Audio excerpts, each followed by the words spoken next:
अस्सलाम वालेकुम वरहमतुल्लाहि वबरकातुहू। वालेकुम अस्सलाम वरहमतुल्लाह। माशाल्लाह मदनी काफ़िले में आए आप, जी जी, क्या क्या सीखा आपने?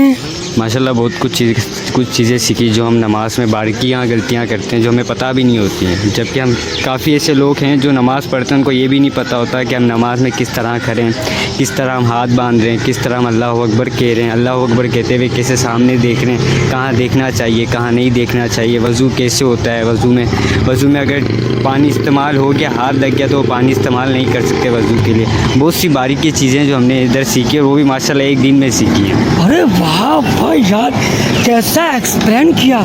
जब मैं इनसे इंटरव्यू के लिए बात कर रहा था ना तो पता क्या करें, मैं कंफ्यूज हो रहा हूँ। अभी तो मैं कंफ्यूज हो गया कि क्या सवाल करूँ, इतना कुछ इन्होंने सीख लिया। तो हर माह काफ़िले की तरक्की बनाइए इंशाल्लाह नीयत तो बिल्कुल यही है कि अगर हुआ तो हर मन में इंशाल्लाह यहाँ पे निकलेंगे। सुभान अल्लाह। तो सीखने सुन्नतें, काफ़िले में चलो, लूटने रहमतें, काफ़िले में चलो।